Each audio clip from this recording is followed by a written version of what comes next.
तो स्टूडेंट्स कैसे हैं आप। आज हम सतत पोषणीय विकास पर बात करेंगे। सस्टेनेबल डेवलपमेंट उसके बहुत सारे नामों से जाना जाता है। धारणीय विकास है, सतत पोषणीय विकास है, पर्यावरणीय विकास है। पहली चीज आती है देखिए विकास।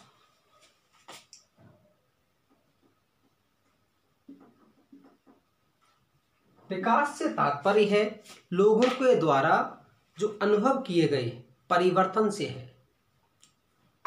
दूसरी चीज है विकास में है वृद्धि भी शामिल होती है। अर्थात विकास में यही नहीं है आपकी कि आर्थिक विकास ही हो आपका, आर्थिक विकास के साथ आर्थिक समृद्धि भी है, आर्थिक कल्याण भी है, सारी कुछ है उसमें शामिल किया जाता है। शुरुआत में है विकास की संकल्पना संकीर्ण थी, जिसमें शुरू में जीएनआई या जीएनपी,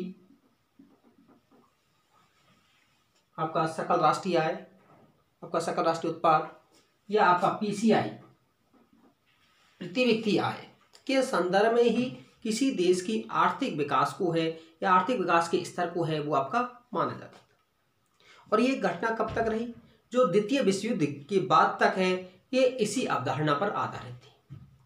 परंतु जो आर्थिक वृद्धि वाले देशों में है, आपका असमान वितरण के कारण है गरीबी के स्तर में बहुत तेजी से वृद्धि हुई।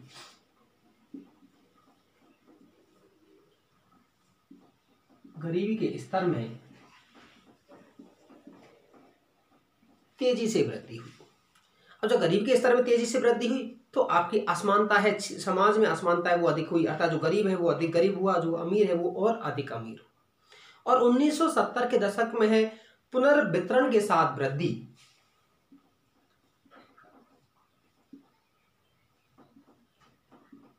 पुनर्वितरण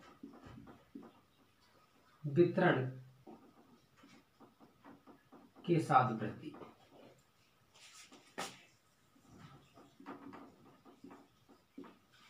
की संकल्पना है वो प्रकाशित हुई कि भाई जो वृद्धि है वो पुनर्वितरण के साथ होनी चाहिए, जिससे कि वृद्धि में है समानता जैसे वाक्यांश भी जोड़े गए कि समाज में है समानता आई जाए। पुनर्वितरण के साथ वृद्धि कैसे होगी कि समाज के सभी वर्गों का विकास किया जाए और क्षेत्र के हर क्षेत्र के लोगों का, कि इसमें लोगों के कल्याण,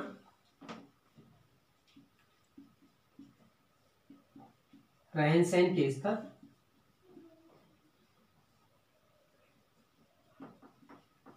स्वास्थ्य, पेयजल सुविधा,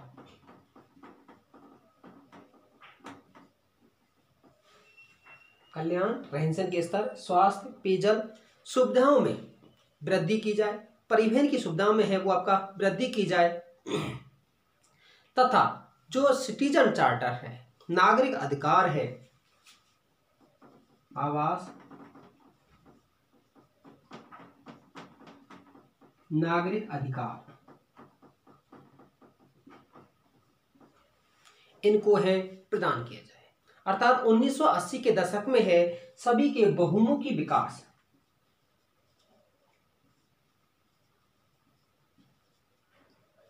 दशक में बहुमुखी विकास, विकास पर बल दिया गया कि सभी लोग हैं वो विकास पर है वो पूर्ण रूप से है संकेंद्रित रहे। अब दूसरी तरफ चलते हैं हम।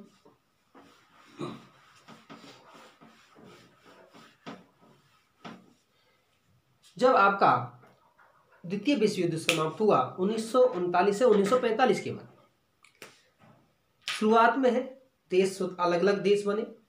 कुछ देश जो गुलाम थे वो आपके स्वतंत्र हुए, जैसे भारत जैसा है, श्रीलंका है, इस तरह के देश हैं वो आपके स्वतंत्र हुए।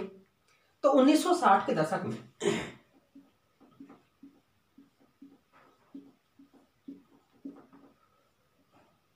पश्चिम के देशों में है पर्यावरण संबंधी मुद्दों पर है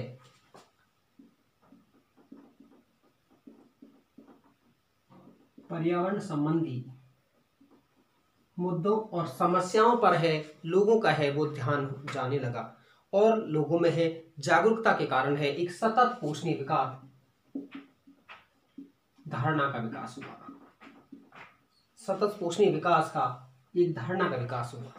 शब्द अभी नहीं आया था, बस एक उस तरह की विकास की बात है वो की जाने लगी, तथा विकास के जो अनपेक्षित, जो हम नहीं सोचते हैं, उन परिणामों के बारे में लोगों की चिंता बढ़ने लगी कि अभी पर्यावरण संबंधी समस्याएं इतनी हैं तो भविष्य में समस्याएं और अधिक बढ़ेंगी।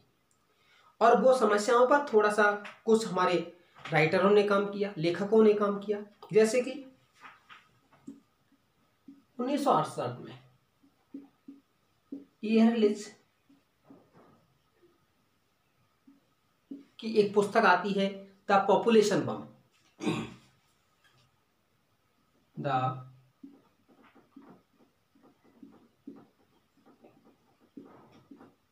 पॉपुलेशन बम की जनसंख्या है बड़ी तेजी से, बड़ी विस्फोटक तरीके से बढ़ रही है, लेकिन संसाधन है हमारे इतने अधिक नहीं बढ़ रहे। 1972 में मीडोज व अन्य के द्वारा एक पुस्तक लिखी गई, limit to the growth. Limit to the growth, अर्थात हम कितना भी विकास करें लेकिन एक विकास की सीमा होती है, उससे अधिक विकास है नहीं हो सकता है। और इसके कारण है लोगों में चिंता बढ़ी, पर्यावरण विदियों में है चिंता बढ़ी। पर्यावरण के जो जागरूक लोग थे, हमारे बहुत सारे गैर सरकारी संगठन थे, उनमें इसके बारे में है वो आपका जागरूकता है वो बढ़ने लगी। और पर्यावरण मुद्दों पर है जब विश्व की समुदाय की ध्यान इसकी ओर आकर्षित हुआ तो संयुक्त राष्ट्र संघ ने, आपका यूएनओ ने, विश्व पर्यावरण और विकास संगठन पर है एक सम्मेलन बनाया, WCED। WCD है उसकी स्थापना है आपकी की गई, world commission on environment and development. World commission on environment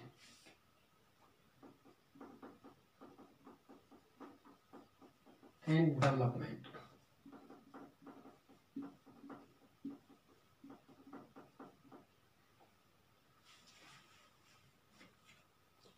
विश्व पर्यावरण विकास आयोग, विश्व पर्यावरण व विकास संगठन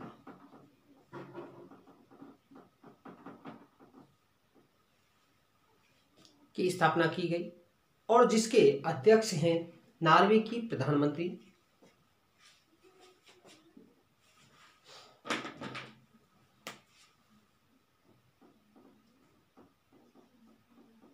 की PM गरो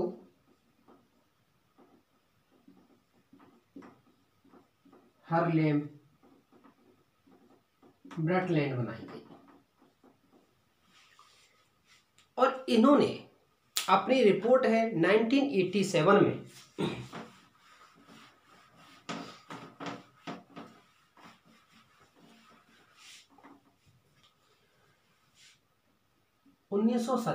में है अपनी रिपोर्ट प्रकाशित की और उसमें रिपोर्ट का शीर्षक था अवर कॉमन फ्यूचर।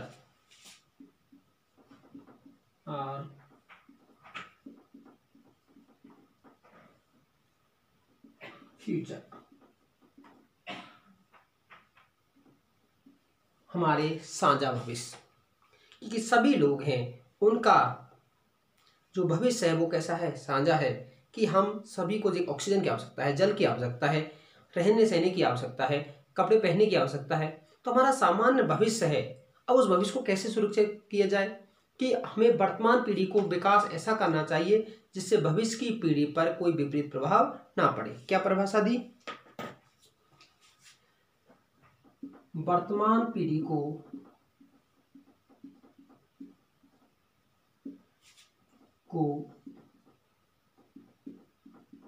ऐसा विकास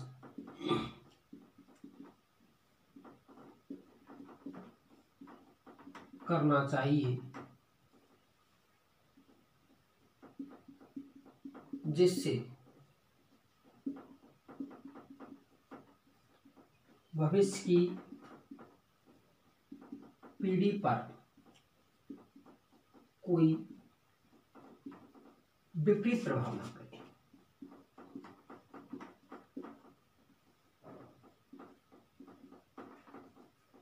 नहीं पड़े, ये इन्होंने इस कमीशन ने है वो रिकमेंडेशन किया। अर्थात इसमें हम कहते हैं जीरो डिफेक्ट की नीति पर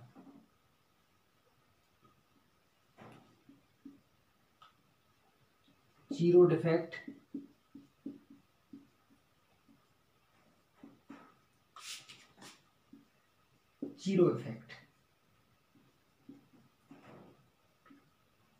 इफेक्ट की है वो आपकी बातें की।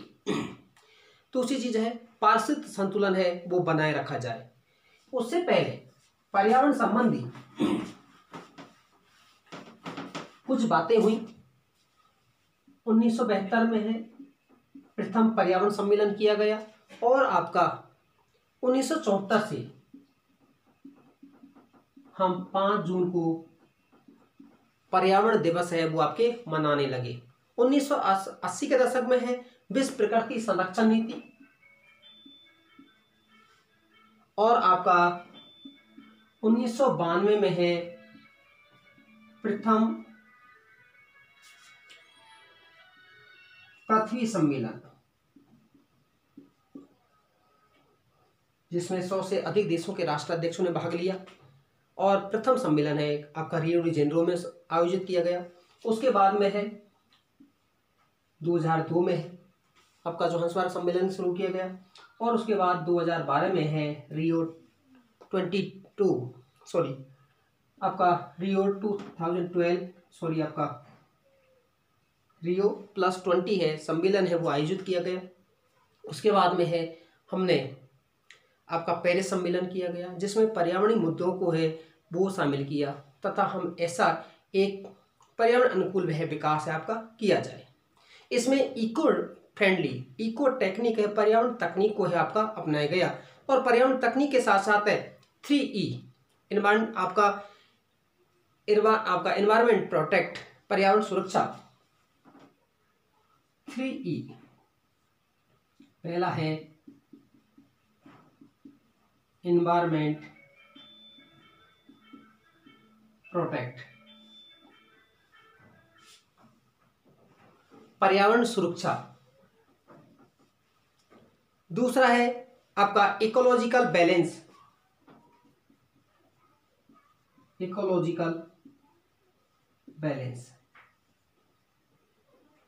पारिस्थितिक संतुलन पर है आपका जोर दिया गया। और तीसरा है इकोनॉमिक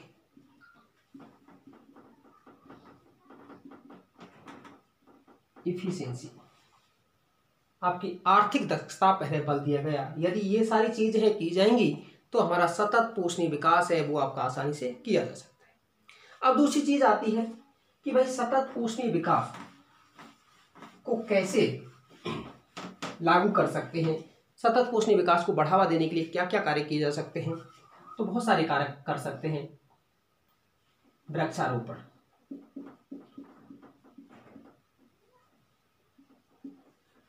दूसरा है वर्षा जल संग्रहण,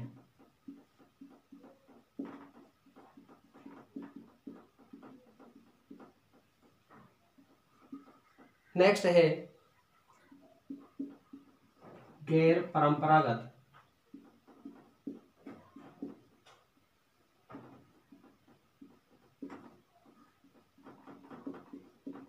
ऊर्जा स्रोतों का उपयोग।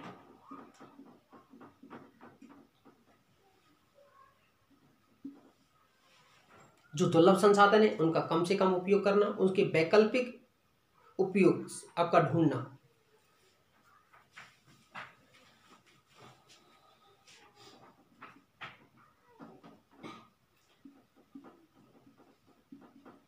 तकनीक सुधार और पुनर्उद्धार। जो क्षेत्र हैं, चाहे आपके मरुस्थलीय क्षेत्र है, आपका मैदानी क्षेत्र है, जहाँ हमारा विकास के कारण जो समस्याएं उत्पन्न हुई हैं, उन समस्याओं को सुधार करना, प्रदूषण को रोकना।